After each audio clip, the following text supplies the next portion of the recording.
لانه كلمه سياسه وتبون ما يركبوش، يا سياسه يا تبون. الان الكونسيبت تاع تبون هو واش؟ هو انا اتحدث بجديه، هو موظف ترقى الى ان يصبح رئيس جمهوريه. تبون هو الحاله النموذجيه للموظف اللي نشوفوه لما نروحوا للبلديه، يتفرعن على اللي تحته، يطاطي للي فوقه. الان لما تكون الدنيا في الوسع ينفخ روحه بمجرد إشارة من أي قوي يتراجع تماما. تبون ليس شخصا عقائديا، تبون كأي موظف في البلدية مرعوب من أي شخص أكبر منه. لما كنا في الوسع وش كان يقول تبون؟ كان يقول على فلسطين خلوها عليا. صحيح. كي وصلنا لترامب قبل بحدود أقل حتى من 67. لما كنا في الوسع وش كان يقول على المغرب؟ بل كذا بدينا ما نحبسوش. لما رصينا لترامب وش قال في الحوار؟ قال حنايا البوليزاريو ماناش نمدوا لهم في السلاح، معناها هي اني نحارس نتاع المغرب في الجزائر، انا اللي قاعد نمنع في البوليزاريو من التسلح. هذا اللي كان يقول اذا بدينا ما نخلصوش. لما كنا في الوسع وش كان يقول على المعارضه السوريه؟ كان يقول عليها ارهاب. لما جرى تأهيل المعارضة السورية دوليا قال والله غير كنا الوسطاء وكنا نعيطوا على بشار الأسد ونقولوا له احشم وش راك دير المجازر هذه اللي قاعد ترتكب فيها. فتبون الكونسيبت نتاعو ماهوش سياسي، تبون ليس سياسيا، تبون ليس رجلا عقائديا، ما عندوش مبدأ، ما عندوش سياسة، ما عندوش ايديولوجيا. تبون إذا وجد فرصة للتفرعن يتفرعن، ولكن عندما يصطدم بأي قوي سيتصرف كأي موظف بليد ينكمش. السلام عليكم الاخوان، نتمنى الجميع يكون بخير وعلى خير وانتم تشوفوا هذا الفيديو. وغادي نقولوا لهذا المحلل الصحفي ما عندي ما يتسالك وتبارك الله عليك، لخصتي لنا عمي تبون في دقيقتين، يعني جبتي لنا من الاخر داكشي الواقع ديالو، كيفاش تيسير البلاد وكيفاش داير هو في السياسه ديالو. السلام عليكم ورحمة الله تعالى وبركاته مشاهدينا في كل مكان، أهلا بكم إلى نشرة أخبار الثامنة. قبل تفاصيل هذه أبرز العناوين. نحذر الحكومة أن خنق المؤسسات لا يمكن إلا أن يأتي بتصدير الأزمة إلى الشارع. في المغرب أزمات اجتماعية واقتصادية تؤجج الشارع، وإصرار على مواصلة الإضراب العام رفضا لسياسة المخزن الفاشلة. سياسة المخزن الفاشلة، هاد الناس هادو في الأخبار شو العناوين فيها غا المغرب غا المروك، وهي هادي إلا مشات تبغى تشوف المشاكل اللي عندهم بالطوابير والكوارث اللي عندهم، خاصة تفتح المباشر شهر وهي شادة المباشر ما تنوضش من داك الكرسي وما تتكافاش مع الكوارث اللي كاينين في الجزائر. وحنا نوريوها شي حاجة من عندهم، كيفاش في المدرسة تيديروا الدراري التي هي جزء من وطني، التي هي جزء من وطني، وألا أخرج إلى الشوارع،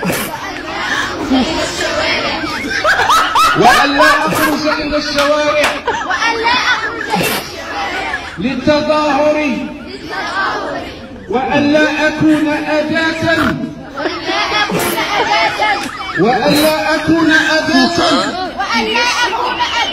للفتنة في بلادي، لأن ولي أمري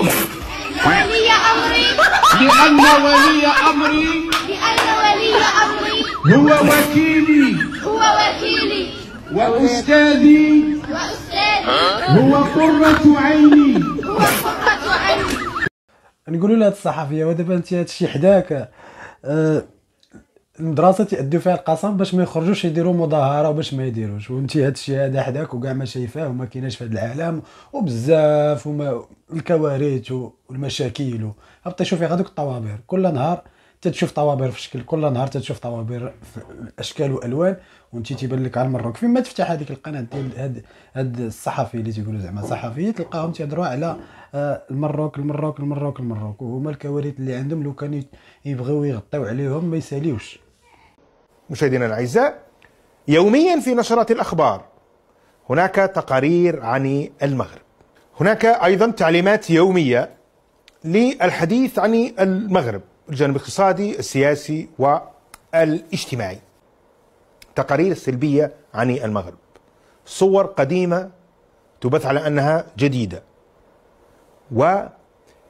وإظهار أن المغرب يعيش أزمة اقتصادية وأزمة سياسية وأزمة اجتماعية. ووصل الأمر في بعض الفيديوهات التي أتذكرها أنه قالوا في فيديو واحد تقرير، قالوا الشعب المغربي يهرب من المغرب، وفي تقرير آخر قالوا أن المغرب على حافة الانهيار. سؤال بشقين طرحه المراقبون: كيف مثلا للتلفزيون الرسمي لا يغطي إضراب الأطباء في مصطفى باشا اللي كان يوم أربعاء، في نفس اليوم كان إضراب أطباء في المغرب، لكن الخبر كان عن المغرب وليس عن الجزائر، وهذا في التلفزيون الرسمي الناطق باسم الرئاسة. والمتضررون في الجزائر نقبيون كتبوا في مواقع التواصل الاجتماعي: احنا ما عندناش حق في الإضراب أصلا، ما نخرجوش الشارع ولا خرجنا القزول علينا. نزيدوا هاد التصريح ديال هاد الصحفي لهاد الفيديو اللي درنا لكم ديال الاطفال اللي تيأديو القسم، ونزيدوا نوريوهم ليها. يلا انت شوفي، انت اللي نايضين نتوما تابعين على المغرب، وفين ما كانت شي حاجه حاضرين نتوما الاخبار ديالكم كلها من الديبار ديالها حتى الاخر كلها تابعه على المغرب. تبعوا بلادكم وشوفوا بلادكم شنو فيها بعدا، هي الاولى عاد شوفوا المغرب. المهم اخوان ديالي دابا غادي ندوزو نشوفوا واحد تقرير تونسي. ديما التوانسه سبحان الله ولاو ملي يبغيو يقارنوا بلادهم تيجيو يقلبوا على المغرب، نقارنوا البلاد ديالهم مع المغرب، ما عرفتش شنو تابعين المغرب. خليو عليكم المغرب في التقار، نمشيو نشوفوا الفيديو. زوز بلدان اللي حققوا ارقام قياسيه في المجال السياحي. نبداو بالمغرب. المغرب اللي يستقبل سنه 2024 17.4 مليون سائح، وصلت عائداتهم الماليه بالعمله الصعبه الى مستوى غير مسبوق وين بلغ 112 مليار درهم، اي ما يعادل 11.2 مليار دولار، هذا سنه 2024، ما يعكس زياده ملحوظه بنسبه 43% بالمقارنه مع سنه 2019، وزيادة قدرها 7% بالمقارنة مع سنة 2023. 11.2 مليار دولار مداخيل السياحة في المغرب. نتذكر الجمعة اللي فاتت يظهر لي كانت معنا سلمى زراح، حكينا على مداخيل السياحة في تونس. الرقم كان في حدود يظهر لي أقل، في كل الحالات أقل من 10 مليار دينار. هل تجوز المقارنة؟ بمعنى نجم نقارنه يستقطب المغرب سنويا؟ تجوز، لكنها مقارنة ليست لصالحنا في كل المستويات. تجوز علاش؟ خاطر المغرب نفس الانفيرونمون احنا وياه معناها، وبدينا كيف معناها السياحه المغربيه والسياحه التونسيه بداوا من نفس المستوى، اي انهم بداوا انهم يعطيوا للسياح الشمس والرمل. لكن هم طوروا سياحتهم، ثم انه الدوله ما عندهاش القدرة على استنباط السياسات الجديدة.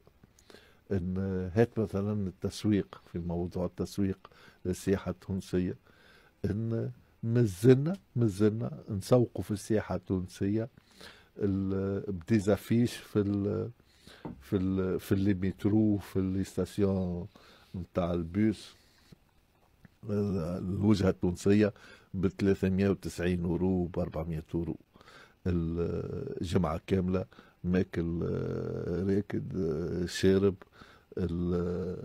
الترانسبور والترانسبور على زاد داخل فيهم. ما عملنا شيء في الحقيقة، رانا ما عملنا شيء. كما شفتوا الاخوان ديالي التوانسه، ماشي ما نقد ما نعمموش في تونس، ولكن كاين بعض الصحفيين اللي وليتي تشوفهم في تونس سبحان الله فيما يبغيو يهضروا على بلادهم يجبدوا المغرب ويبداو يقارنوا السياحه في المغرب ما مسروطاش ليهم. وهاد 17 مليون ونص اللي دخلت في 2024 ما بغاوش يتقبلوه، ما بغاش تدوز ليهم. علاش المغرب يدخل 17 مليون ونص ديال السياح وهما ما كاين والو؟ نتوما تبعتوا الجزائر حطيتوا يديكم في التبون، واش ما عارفينش بان اللي حطيتو في التبون واش قريحه طريقه مكحله؟ هذا الشيء اللي عطا الله. الا مشيتي لعند الجزائر هذا الشيء اللي غادي تلقى. ما كنت خدمتوا على بلادكم كان ممكن نشوفوا شي حاجات مزيانين. المهم الاخوان ديالي حتى لهنا غادي نقول لكم فيديوهات ديال اليوم سالاو.